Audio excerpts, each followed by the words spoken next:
श्रीमद् भागवत कथा का भव्य आयोजन ब्रह्मस्थान सादतपुरा में कथा का वाचन प्रख्यात कथावाचक श्री सारथी महाराज द्वारा खबर उत्तर प्रदेश के मऊ जनपद से है, जहां ब्रह्मस्थान सादतपुरा में श्रीमद् भागवत कथा का भव्य आयोजन श्रद्धा भक्ति के वातावरण में संपन्न हो रहा है।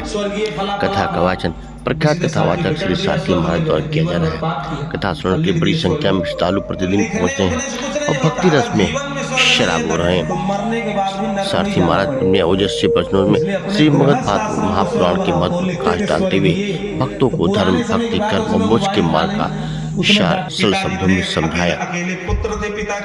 वहीं कथा के दौरान भगवान श्री कृष्ण की बाल लीला, पांडव श्री कृष्ण की कथा का मार्मिक वर्णन किया, जिसे सुनकर श्रोता भाव को हो उठे। कथा स्थल भजन कीर्तन से पूरा वातावरण में भक्तिमय बना रहा। आयोजन सुविधा श्रद्धालुओं के समुचित व्यवस्था की गई थी। क्षेत्र के गणमान्य लोग, महिलाएं एवं युवा परिषद सत्कथा में सहभागिता कर रहे थे। श्रीमद् भागवत कथा का जन क्षेत्र में आध्यात्मिक चेतना के प्रसार और समाज में धार्मिक मूल्यों को ठीक करने के उद्देश्य से किया गया है। वहीं कथा के समापन पर विशाल भंडारे का भी आयोजन किया जाएगा। इसको ले आज श्रीमद् भागवत कथा के समापन के दिन श्री सारथी महाराज जी द्वारा उच्चस्तरीय भक्ति गानों से लोगों को मंत्रमुग्ध कर दिया है।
स्वागत करें, वंदन कराएं है। आप भी व्यासपीठ पर आए पूज्य महाराज से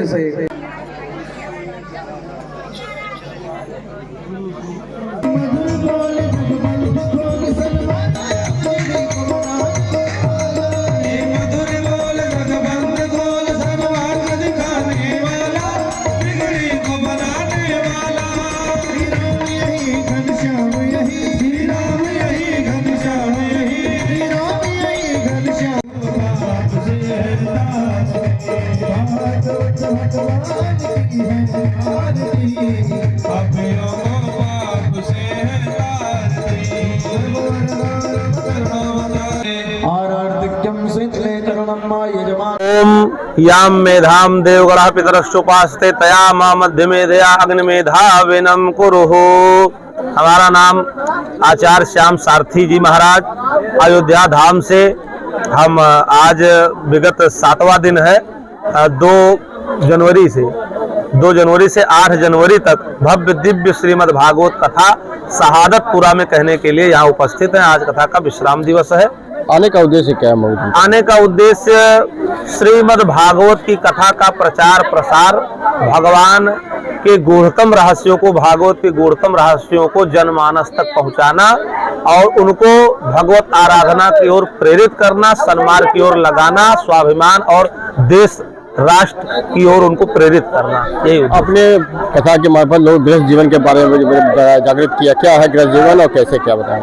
भैया देखिए, गृहस्थ जीवन चारों आश्रमों में सबसे पवित्र आश्रम गृहस्थ आश्रम है।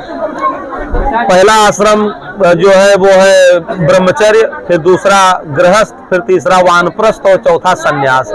चारों आश्रमों में सबसे श्रेष्ठ आश्रम गृहस्थ आश्रम है। इसलिए गृहस्थ आश्रम श्रेष्ठ है क्योंकि वो ब्रह्मचर्य आश्रम को भी चलाता है, वानप्रस्थ को भी चलाता है और सन्यास आश्रम को, तीनों को पल्लवित पुष्पित करने वाला गृहस्थ आश्रम है। और गृहस्थ आश्रम से ही ये तीनों आश्रम निकले भी हैं। तो एक मूल जो जड़ है वो गृहस्थ आश्रम ही है। किसके लगा भैया ये हम जो है श्री छविनाथ तिवारी जी और श्रीमती प्रमिला तिवारी जी जो इसके मुख्य यजमान हैं, इन्हीं के द्वार पर इनका संकल्प था कि सनातन धर्म के प्रचार प्रसार के लिए, आत्म कल्याण के लिए भागवत की कथा का आयोजन हो। तो हमें सौभाग्य मिला। तो यहाँ पर जो है शहादतपुरा मऊ में भक्त बड़े उत्साहित दिख रहे थे और खासतौर से महिलाएं यहाँ पे। जी जी जी जी, भक्त बड़े उत्साहित से थे और एक दिन शायद थोड़ा बहुत भीड़ कम थी, नहीं तो रोज ही बड़ी उत्साह के साथ ये जो कॉलोनी के लोग हैं, इस मोहल्ले के लोग हैं, चाहे वो माताएं हो, ज्यादा संख्या माताओं की रही है, पुरुषों की संख्या थोड़ा कम थी, लेकिन माताएं ज्यादा उत्साहित थी। और कहीं न कहीं ये दर्शाता है कि उनको बात समझ में आ रही थी। जो हम यहाँ से प्रस्तुत करने का प्रयास कर रहे थे, ठीक ठीक उनको समझ में बात आई। और वो हमें आशा नहीं, पूर्ण विश्वास है कि जो बातें व्यासपीठ से कही गई हैं उनको वो जीवन में भी लागू करेंगी। तो सनातन जाग गया भैया। सनातन जागने का हम लोग तो एक गिलहरी वाली भूमिका निभा रहे हैं, एक चिड़िया वाली भूमिका निभा रहे हैं। युगों युगों से तमाम महापुरुष जगाने का काम कर रहे हैं। तो जैसे जंगल में आग लग गई तो सब जानवर जितने थे, हाथी शेर, सब अपना भाग करके अलग डेरा किए। तो एक चिड़िया थी, उससे सबने कहा भाई तुम भी चलो, भाग चलो, नहीं जल करके भस्म हो जाओगे। उसने कहा ऐसा है कि जिस जंगल में हम रहे, जिस वृक्ष पर हम रहे, तो सुख दुख में हमारा काम इस वृक्ष ने दिया, इस जंगल ने दिया। संकट आ गया तो इसको छोड़ के नहीं जाएंगे, हम इसको बुझाएंगे। तो चोंच में से जल भर के लाती थी और वो भीषण आग को बुझाने का प्रयास करती थी। लोग देखते थे, हंसते थे कि ये पागल है, जल के मर जाएगी मर जाएगी। तो किसी ने कहा चलो वापस चले चलो। तो उस चिड़िया ने कहा देखो भाई, इतिहास का जब इतिहास के पन्नों पर नाम लिखा जाएगा तो हमारा नाम आग लगाने वालों में नहीं, आग बुझाने वालों में लिखा जाएगा। तो उसी प्रकार से भैया सनातन धर्म तो युगों युगों से लोग उसकी ओर जागृत कर रहे हैं। तो हम भी एक छोटी चिड़िया बन करके अपनी सेवा दे रहे हैं। जहाँ तक प्रभु की कृपा, माता पिता का आशीर्वाद है, हम भी वही चिड़िया की भूमिका निभा रहे हैं। भाई क्या संदेश देंगे कार्यक्रम के द्वारा? इस कार्यक्रम द्वारा यही संदेश देंगे कि सनातन धर्म से लोग जुड़े, जो लोग अनभिज्ञ हो जानकारी प्राप्त करें, क्योंकि सनातन धर्म ही मुक्ति का एकमात्र मार्ग है। सारी जो पंथ मजहब संप्रदाय सब कुछ है वो सब सनातन धर्म से ही। पुराना हमारा वेद है, जब दुनिया में कोई पुस्तक नहीं थी तब भी ऋग्वेद, यजुर्वेद, सामवेद, अथर्ववेद ये पुस्तकें परमात्मा ने संसार के लोगों को प्रदान कर दी थी। कल की अवतार भागवत में स्पष्ट रूप से आया। संभल ग्राम मुखस्य, मुरादाबाद के संभलपुर ग्राम में विष्णु यश नाम के ब्राह्मण के यहाँ भगवान कल की रूप में अवतार लेंगे। कलयुग के 4,32,000 में से 822 वर्ष जब बचेगा बीतने को, तब और सब बीत चुका होगा। 822 वर्ष जब रहेंगे तब कल की भगवान अवतार लेके आएंगे, देवदत्त नाम के घोड़े पर बैठ करके, और देश दुनिया में छुपे हुए चोर डाकुओं को ढूंढ ढूंढ के मार।